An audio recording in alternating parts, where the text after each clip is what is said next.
Why don't you put it on the grill? It's better than nothing. You don't want it to be too bright. Yo, we're back. Samandniko with the questions and tips. These 5 hidden secrets are going to piss off contest judges around the world. A lot of people have asked us how to make the best contest entry video. A lot of you guys do like 48-hour film competitions, and there's a ton of competitions that happen online. So with the Doritos Crash the Super Bowl contest going, we figured this is a perfect opportunity to jump in and give you guys all the tips on how to make the best 30-second video possible, which by nature falls into being probably the best contest entry video possible.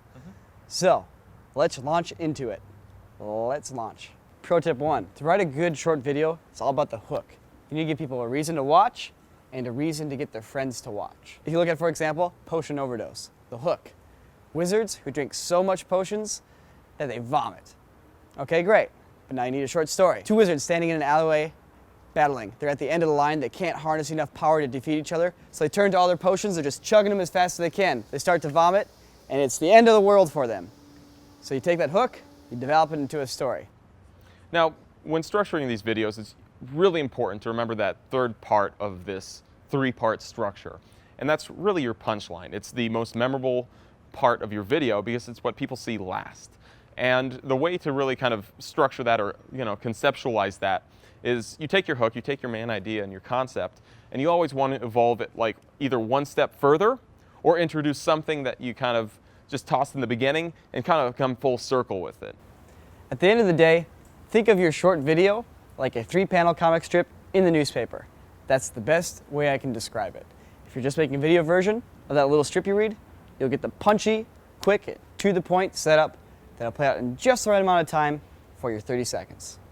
Now, 30 seconds isn't a lot of time to convey information, so you have to rely on that old saying, a picture is worth 1,000 words. What you want to do is you want to tell your story visually. You can show your character, you can show what's around them. You have the scene, you have the context, you have their expression on their face. All these things come together to tell the viewer what's happening.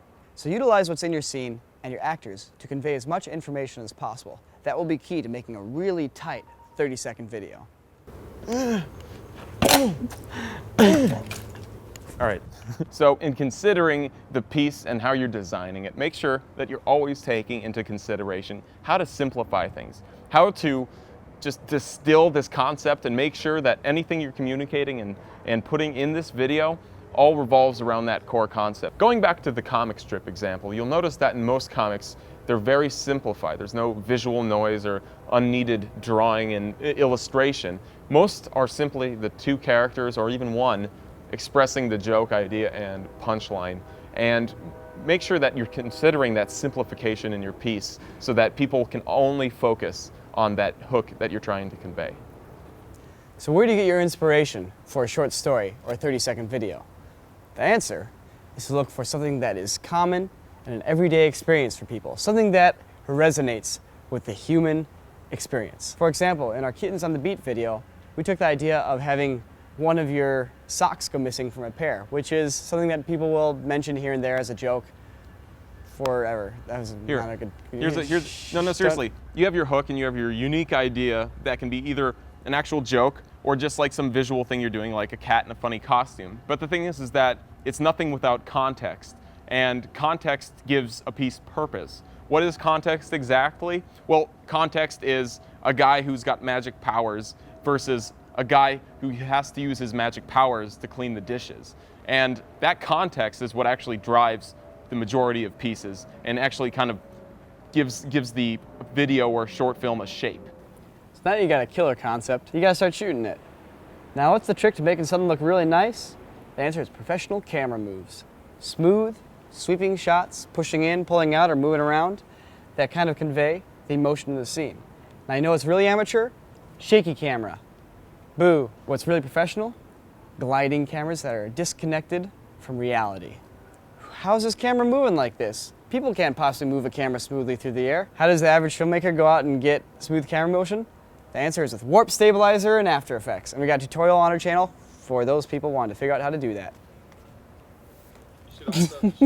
Also, don't underestimate the power of a tripod or simply resting your camera on a still object. It does the exact same thing that Nico's camera moves do, and that is removing your hands from the camera, disassociating this scene and this image from the user error that you get when doing handheld shaky camera.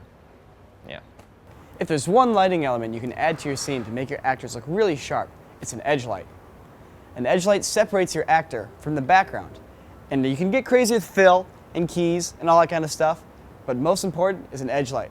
Super easy, just get a light kind of off to the side behind your actor and point it at them, and you'll get your edge light. What does an edge light do, Nico? I told, it separates the actor from the background. I already mentioned it. Oh, nice. Another thing that really separates amateur from professional videos is audio. Making sure that you have crisp, clear audio for your dialogue and any sound effects happening is super, super important. Also, trying to eliminate background noise is really important. One way that's really easy to do this in case you don't have a microphone is to take your cell phone, go to a voice recording app, like that, and then slip it into a shirt pocket or something nearby. And that way, this will act as your nice, clean, super close microphone that will record all your dialogue. All you gotta do is email the frickin' file to yourself later and then put it in your timeline. Done. Look what I just did. Act as your nice, clean, super close microphone that will record all your dialogue. So, simple sound cues, sound design cues, whooshes, rises, bass drops. Those work great to cue the audience into how they should be feeling and where that emotional impact is coming from. A great way to get a rise or swell is to take thunder or an explosion and play it backwards. You get like a whoosh kind of noise. Working some whooshes, rises, swooshes, swishes, bass drops, all that kind of stuff, it'll make up for not having a sweet 30-second song in your music track. For those of you wanting to put VFX in your piece, consider this. Rather than packing the entire thing with shot after shot of VFX, make sure you save it for that one important moment where it really needs it. If you're using up all these VFX spectacle cards and tossing them all around your piece, it's going to water it down. Save your time and effort into that one moment that really needs it, dummy. You know what? When you're editing your piece, make sure you edit down all the fat. You don't want to waste my time, right? You don't want to waste everyone else's time, right? Just do it. All right, no, here. I got this. I got this. You know what you don't have time for in your video? I'll tell you what, it's all the fat. You got to edit down all the little moments that don't make any sense, that just take up space. In 30 seconds, you don't have time to waste time on anything. You know whose time you don't want to waste? Mine. You know who else's? The entire world. Done. Chances are, if you're making a video for a contest that's 30 seconds long, it's probably going to be a funny video. Now, you're going to want some quality acting in that video. But how do you get some quality acting? Don't have your actor overact or ham things up or be too self-aware. The character should always be taking things 100% seriously in the piece. They need to be real and the world needs to be real. It's the situation being ridiculous and the viewer seeing how ridiculous it is that makes it funny. If your character knows it's ridiculous, it stops being funny. So have your character take it seriously, let everything else be ridiculous. Another way to say this is you want your audience to laugh at the joke, not your characters. Now that you're armed with the knowledge that it's going to take over the contest world, you guys should go and enter the Doritos contest. And if you do, you should tweet at us a link to your piece because we'd love to see how you guys have taken this information and applied it to the pieces that you do. So yeah, feel free to share with us. Our Twitter is @CorridorDigital. And yeah, there's like $1 million for the grand prize. And one person gets to go on the set of Marvel's The Avengers 2, Age of Ultron, and work on that, which is pretty neat. Yeah, $1 million in actual on-set professional film production experience is a lot more than we have. So if the person who wins happens to be a person who watches this video, you should totally tweet us a picture of yourself like on set, like waving. Yeah. Tweet a picture of your millions. Ask for it in like a big like suitcase of cash. Wait a second. If we know all the secrets for the contest, why don't we just enter?